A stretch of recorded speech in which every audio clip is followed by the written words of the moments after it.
الشخص السايكوباتي هو شخص ما عندوش عاطفة، مش بيندم على حاجة ومش بيتعاطف مع حد. في نفس الوقت هو شخص جريء جدا لدرجة التهور، وشخص أناني مش بيقدر حد. طبيعي ان يبقى صعب جدا يتعامل في اي وظيفة او ان حد يشغله معاه. عشان كده في الفيديو النهاردة هنتكلم عن ايه اكتر وظائف مناسبة لشخصيته او هو بيحب يشتغلها مع ندى معلي في الفينولوجي.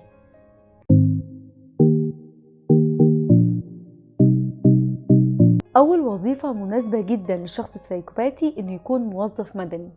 في 2014 اتقدم اقتراح رسمي في بريطانيا بينصح الحكومات بتوظيف مرضى السايكوباتية في الوظائف المدنية بسبب إنهم بيقدروا يحافظوا على هدوء أعصابهم في الحالات الطارئة، وبرروا ده بأن الوظائف اللي بتحتاج انفصال عاطفي كامل عن الآخرين وعدم مراعاة ظروفهم مناسبة جدا للسايكوباتيين.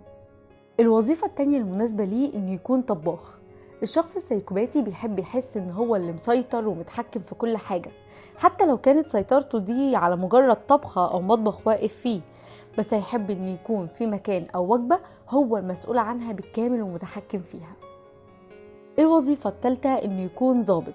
بسبب جرأتهم العالية وإن العاطفة عندهم محدودة، هيكون من أحسن الوظائف ليهم إنه يكون ضابط شرطة أو جيش، وده اللي هيشبع عندهم جزء إن هو اللي متحكم في الأمور.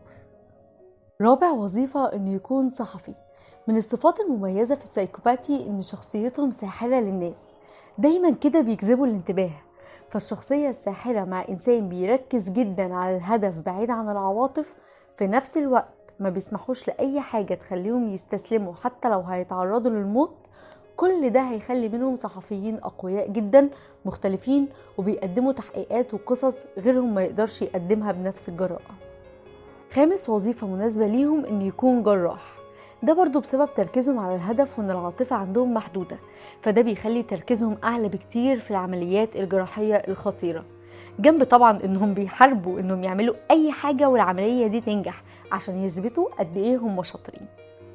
الوظيفة السادسة إن يكون موظف مبيعات، لأن النجاح في الوظيفة دي بيعتمد على طريقة عرض الموظف لنفسه وطريقة عرضه لمعلوماته، والأهم إنه يحول الكلام لمصلحتك ويبان كأنه لمصلحة العميل، فبيكون ده من أفضل الوظائف للسايكوباتية. الوظيفة رقم 7 إن يكون إعلامي أو إنفلونسر. السايكوباتي غالبا بيكون عنده نرجسية، يعني بيهتم بنفسه ومصلحته فوق كل حاجة. عشان كده الشخص السايكوباتي بيحب إنه يكون عليه الأنظار قدر الإمكان وبأي تمن، ده اللي بيحسسه بالرضا عن نفسه وبإحساسه بمكانته الاجتماعية. الوظيفة رقم 8 والقبل الأخيرة إنه يكون محامي، بس للأسف أغلبهم محاميين للدفاع عن الباطل أكتر من الحق، لأن هم ما بيفرقش معاهم الضحايا، ما عندهمش تعاطف معاهم، وفي نفس الوقت عندهم ضعف ضمير من ناحية إن لازم المجرم يتحاسب. اللي بيفرق مع السايكوباتي إن أنت هتدفع مبلغ كويس، هو ده اللي بيغريه، لأن الثقة بالنفس والقدرة على التحكم والتلاعب بالكلام ومشاعر الناس وأفكارهم هي مفاتيح أساسية علشان يقنع القضاة بوجهة نظره. آخر وظيفة الوظيفة رقم 9، ودي طبعا منطقية جدا، إن يكون رئيس تنفيذي أو CEO. هما بيحبوا إنهم يكونوا CEO، بس للأسف وجودهم في المكان ده بيسبب مشكلة كبيرة لزمايلهم. غالبا بيوصلوا للمنصب ده بطرق كلها ملتوية وخدع، بيستخدموا الحزم والشدة والإصرار على إنهم يحققوا أهدافهم من غير ما يشركوا حد معاهم، وبيثبتوا نفسهم على حساب زمايلهم بعد ما يسرقوا مجهودهم وإنجازاتهم وينسبوه لنفسهم. في الآخر نحب نوضح إن في مفهوم غلط عند معظم الناس، إن هم فاكرين إن الشخص السايكوباتي ده تعريف لأي مرض نفسي. يعني لما أقول في شخص سايكوباتي معناها إن الشخص ده مريض نفسي بشكل عام، ودي مش حقيقة.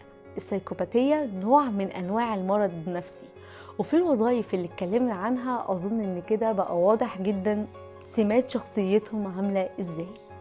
لو عجبتكم السلسلة الجديدة معلومة في دقايق، ما تنسوش تعملوا لايك وشير وسبسكرايب وتفعلوا الجرس علشان يجيلكم الفيديوهات أول بأول.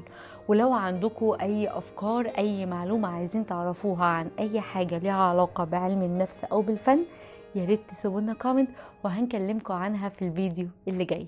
ببسط جدا معاكم، ندى معلي من الفينولوجي.